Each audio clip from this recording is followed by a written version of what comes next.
പ്രിയപ്പെട്ട ഉദ്യോഗാർത്ഥികളെ 10ാം class +2 graduation യോഗ്യതയുള്ള ഉദ്യോഗാർത്ഥികൾക്ക് ആൺകുട്ടികൾക്കും പെൺകുട്ടികൾക്കും ഇപ്പോൾ പാരാമിലിറ്ററി ഫോഴ്സിലേക്കുള്ള SSB അതായത് സശാസ്ത്ര സീമാ ബല്ലിലേക്ക് ഇപ്പോൾ നോട്ടിഫിക്കേഷൻ വിളിച്ചിരിക്കുകയാണ്.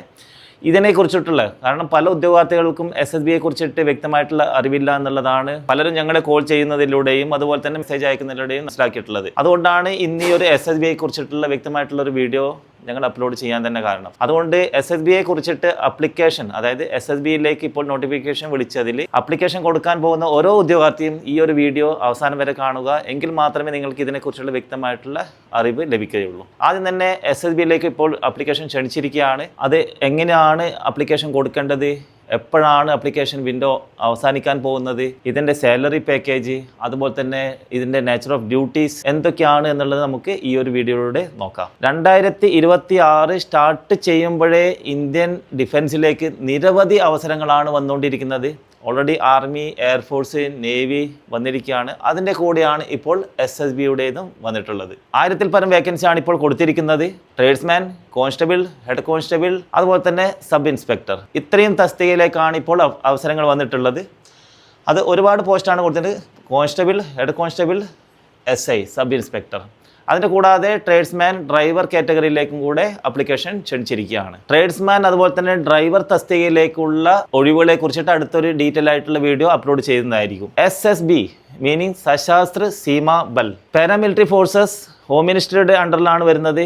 ഈ SSB അതായത് ഹോം മിനിസ്ട്രിയുടെ അണ്ടറിൽ വരുന്ന സ്റ്റാഫ് സെലക്ഷൻ കമ്മീഷൻ കണ്ടക്ട് ചെയ്യുന്ന SSC GD കോൺസ്റ്റബിൾ തസ്തികയിലേക്ക് കൂടിയാണ് ഓപ്പൺ ആയിട്ടുള്ള അവസരങ്ങൾ വന്നുകൊണ്ടിരിക്കുന്നത്. അത് കൂടാതെയാണ് ഇപ്പോൾ ഇൻഡിവിജ്വലായിട്ട് അതായത് CRPF ഇൻഡിവിജ്വലായിട്ട് റാലി നടത്താറുണ്ട്. അതുപോലെ തന്നെയാണ് ഇപ്പോൾ SSBയിലേക്ക് വിളിച്ചിട്ടുള്ളത്. അപ്ലിക്കേഷൻ സ്റ്റാർട്ടായിരിക്കുകയാണ് മാർച്ച് 21, 2026. മാർച്ച് 21 മുതൽ ഇതിൻ്റെ അപ്ലിക്കേഷൻ വിൻഡോ ഓപ്പൺ ആയിരിക്കുകയാണ്. ഏപ്രിൽ 20 ഇതിൻ്റെ അപ്ലിക്കേഷൻ വിൻഡോ അവസാനിക്കുന്നതാണ്. അതുകൊണ്ട് അതിൻ്റെ മുന്നേ ഓരോ ഉദ്യോഗാർത്ഥിയും ആൺകുട്ടികൾക്കും പെൺകുട്ടികൾക്കും ഒരുപോലെ അപ്ലിക്കേഷൻ കൊടുക്കാൻ സാധിക്കുന്നതാണ്. എല്ലാവരും നിർബന്ധമായിട്ട് തന്നെ ഇതിൻ്റെ അപ്ലിക്കേഷൻ കൊടുക്കുക. 10ാം ക്ലാസ് യോഗ്യതയുള്ള ഉദ്യോഗാർത്ഥികൾക്ക് 800-ൽ പരം വേക്കൻസിയിലേക്കാണ് ഇപ്പോൾ കോൺസ്റ്റബിൾ തസ്തികയിലേക്ക് ഇപ്പോൾ അപ്ലിക്കേഷൻ ക്ഷണിച്ചിരിക്കുന്നത്. അതുപോലെ തന്നെ അതായത് ക്വാളിഫിക്കേഷൻ 10ാം ക്ലാസ് മാത്രം മതി ആൺകുട്ടികൾക്കും പെൺകുട്ടികൾക്കും കോൺസ്റ്റബിൾ തസ്തികയിലേക്ക് അപ്ലിക്കേഷൻ കൊടുക്കാൻ സാധിക്കുന്നതാണ്. 200-ലധികം വേക്കൻസിയിലേക്കാണ് ഇപ്പോൾ ഹെഡ് കോൺസ്റ്റബിൾ തസ്തികയിലേക്ക് വിളിച്ചിട്ടുള്ളത്. അതും ആൺകുട്ടികൾക്കും പെൺകുട്ടികൾക്കും ഒരുപോലെ അപ്ലിക്കേഷൻ കൊടുക്കാം. +2 അതുപോലെ തന്നെ ഡിപ്ലോമ കംപ്ലീറ്റഡ് സ്റ്റുഡൻസിന് മാത്രമാണ് ഇത്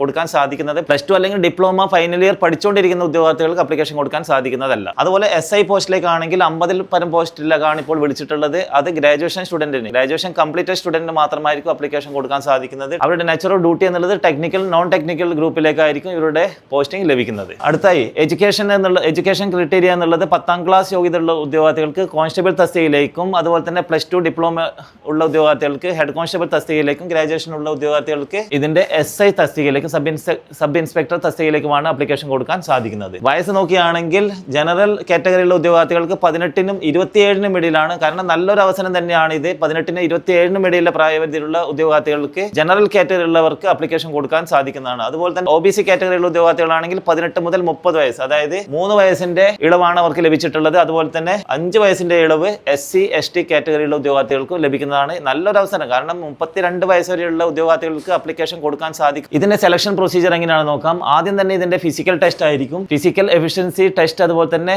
ഫിസിക്കൽ സ്റ്റാൻഡേർഡ് ടെസ്റ്റ്. ആദ്യം തന്നെ ഇതിന്റെ ഫിസിക്കൽ മെഷർമെന്റ് ആയിരിക്കും. അതിനകത്ത് നിങ്ങളുടെ ഹൈറ്റ്, വെയിറ്റ്, ചെസ്റ്റ് ചെക്ക് ചെയ്യുന്നതാണ്. അതിനുശേഷമായിരിക്കും നിങ്ങളുടെ ഫിസിക്കൽ ടെസ്റ്റ്. അതിനുശേഷം വരുന്നതാണ് റിട്ടേൺ എക്സാമിനേഷൻ.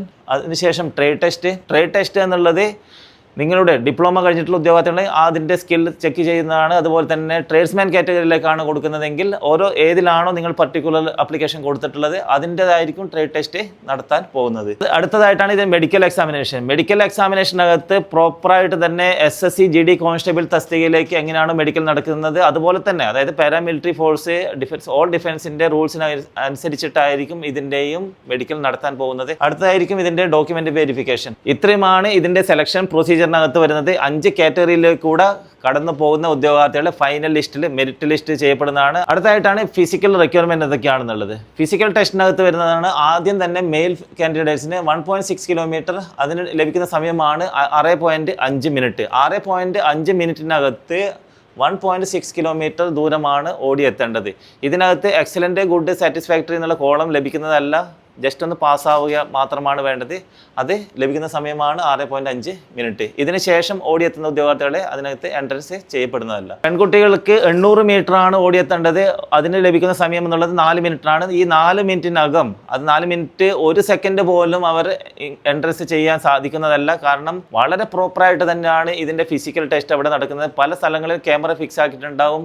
ആരും തന്നെ അതാണ് നേരത്തെ പറഞ്ഞത്, 1 സെക്കൻഡ് പോലും കഴിയുകയാണെങ്കിൽ അവരെ പോലും എൻട്രൻസ് ചെയ്യാൻ വിടുന്നതല്ല എന്നുള്ളത് വളരെ ക്ലിയർ കട്ടായിട്ട് തന്നെയാണ് പറയുന്നത്. 170 സെൻറ്റിമീറ്റർ ഹൈറ്റാണ് ആൺകുട്ടികൾക്ക് വേണ്ടത്. അതുപോലെ തന്നെ പെൺകുട്ടികൾക്കാണെങ്കിൽ 157 സെൻറ്റിമീറ്റർ ഹൈറ്റ്. അടുത്ത് നമുക്ക് സാലറി, ഇതിൻ്റെ ബെനിഫിറ്റ് എങ്ങനെയാണ് നോക്കാം. സാലറി എന്നുള്ള കോൺസ്റ്റബിൾ തസ്തികയിലേക്ക് ലഭിക്കുന്നത് ഇതിൻ്റെ ബേസിക് പേ എന്നുള്ളത് 21,700 മുതൽ 69,100 വരെയാണ് ഇതിൻ്റെ ബേസിക് സാലറി ലഭിക്കുന്നത്.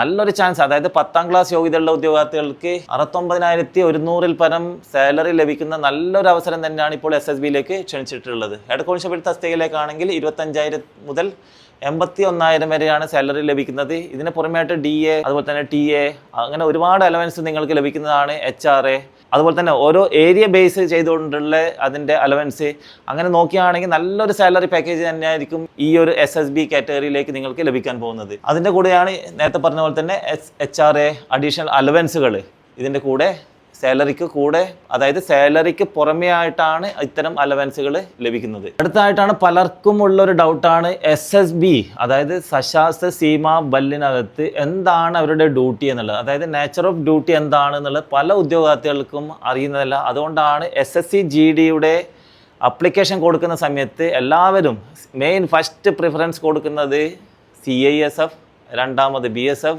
CRPF അങ്ങനെയുള്ള കാറ്റഗറിയിലേക്കാണ് കൊടുക്കുന്നത്. SSB എന്നുള്ളത് ഇതിനെക്കുറിച്ച് വ്യക്തമായിട്ട് അറിവില്ലാത്തത് കൊണ്ട് പലരും ഇതിനെ അവോയ്ഡ് ചെയ്യുന്ന ഒരു കാഴ്ച തന്നെയാണ് അപ്ലിക്കേഷൻ കൊടുക്കുന്ന സമയത്ത് നമുക്ക് കാണാൻ സാധിക്കുന്നത്. നല്ലൊരു ഡ്യൂട്ടിയാണ് ഇത് ആൺകുട്ടികൾക്കും പെൺകുട്ടികൾക്കും SSB, അതായത് ഈ ഒരു ഫോഴ്സിനകത്ത് ലഭിക്കുന്നത്. എന്തുകൊണ്ടാണ് ഉദ്യോഗാർത്ഥികൾ SSBയിലേക്ക് അപ്ലിക്കേഷൻ കൂടുതലായിട്ട് കൊടുക്കുന്നുള്ളതിൻ്റെ കാരണം, ആദ്യം തന്നെ ഇതൊരു ഗവൺമെൻറ് സെക്യൂരിറ്റി ജോബാണ്. സെൻട്രൽ ഗവൺമെൻറ്റിൻ്റെ ഹോം മിനിസ്റ്ററുടെ അണ്ടറിൽ തന്നെ ഡയറക്റ്റ് വരുന്നൊരു ജോബ് ആയതുകൊണ്ട് എല്ലാ ഫെസിലിറ്റിയും ലഭിക്കുന്നതാണ്.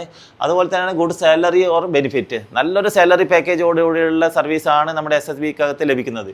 കൂടാതെ റെസ്പെക്റ്റബിൾ കാരിയർ, നമ്മുടെ യൂണിഫോമിനകത്ത് കിട്ടുന്ന ഒരു റെസ്പെക്റ്റ് എന്നുള്ളത് വേറെ ഒരു ജോലിക്കും തന്നെ ലഭിക്കാത്തതാണ്. അതുകൊണ്ടാണ് ഓരോ ഉദ്യോഗാർത്ഥിയും ഈ ഒരു SSC ലെവലിലുള്ള കോൺസ്റ്റബിൾ തസ്തികയിലേക്കായിക്കോട്ടെ, SI തസ്തികയിലേക്കോട്ടെ, അല്ലെങ്കിൽ ട്രേഡ്സ്മാൻ തസ്തികയിലേക്കായിക്കോട്ടെ, നിങ്ങളുടെ യൂണിഫോം ജോബാണ്. അതിൻ്റെ മാത്രം റെസ്പോൺസിബിലിറ്റിയും അതുപോലെ തന്നെ അത്രയും ആ യൂണിഫോമിന് ലഭിക്കുന്ന റെസ്പെക്റ്റ് പോലും നമുക്ക് കണ്ട് മനസ്സിലാക്കാൻ സാധിക്കുന്നത് തന്നെയാണ്. അടുത്ത മെയിൻ പോയിൻ്റാണ് opportunity to serve the nation. നമ്മുടെ രാജ്യത്തെ സംരക്ഷിക്കാൻ ലഭിക്കുന്ന, അതായത് നമ്മൾ ഭൂമിയിൽ ജനിച്ചിട്ടുണ്ടെങ്കിൽ നമ്മുടെ ആയുസ്സിനകത്ത് ഇന്ത്യക്ക് വേണ്ടി, നമ്മുടെ രാജ്യത്തിന് വേണ്ടി സെർവ് ചെയ്യാൻ സാധിക്കുമെന്നുള്ളത് വളരെ ഒരു അഭിമാനപരമായിട്ടുള്ള, അതായത് മരിക്കുന്നതിന് മുന്നേ നമ്മുടെ രാജ്യത്തിന് അറ്റ്ലീസ്റ്റ് ഒരു 20 years ആയിക്കോട്ടെ, 15 വർഷം ആയിക്കോട്ടെ, അല്ലെങ്കിൽ ഒരു ദിവസം പോലും നമ്മുടെ രാജ്യത്തിന് വേണ്ടി സെർവ് ചെയ്യാൻ സാധിക്കുമെന്നുള്ളതാണ് ഈ ഒരു യൂണിഫോം സേനക്കകത്ത് ലഭിക്കുന്ന ഏറ്റവും വലിയ പുണ്യം എന്ന് തന്നെ പറയാം. അതുകൊണ്ടാണ് ഇതിൻ്റെ ഫൈനൽ പോയിന്റ് പോലും എന്നുള്ളത് നേരത്തെ പറഞ്ഞ പോലെ തന്നെ നല്ല റെസ്പെക്റ്റ് കിട്ടുന്ന ജോലി തന്നെ ആയിരിക്കും. പക്ഷേ ജോലി എന്നതിനപ്പുറം നമ്മുടെ രാജ്യത്തിനെ സെർവ് ചെയ്യാൻ സാധിക്കുമെന്നുള്ളതാണ് ഇതിൻ്റെ മഹത്തായ സത്യം. അതുകൊണ്ട് ഓരോ ഉദ്യോഗാർത്ഥിയും എത്രയും പെട്ടെന്ന് തന്നെ അപ്ലിക്കേഷൻ കൊടുക്കുക. അതുപോലെ ഈ ഒരു വീഡിയോ കാണുന്ന ഓരോ ആൾക്കാരും പരമാവധി ഷെയർ ചെയ്തുകൊണ്ട് ഈ ഒരു യൂണിഫോം സേനയ്ക്കകത്ത് പോകാൻ ആഗ്രഹിക്കുന്ന 10ാം ക്ലാസ്, ഡിപ്ലോമ, +2, ഗ്രാജുവേഷൻ യോഗ്യതയുള്ള ഉദ്യോഗാർത്ഥികളിലേക്ക് പരമാവധി ഷെയർ ചെയ്യുക. ജയ് ഹിന്ദ്.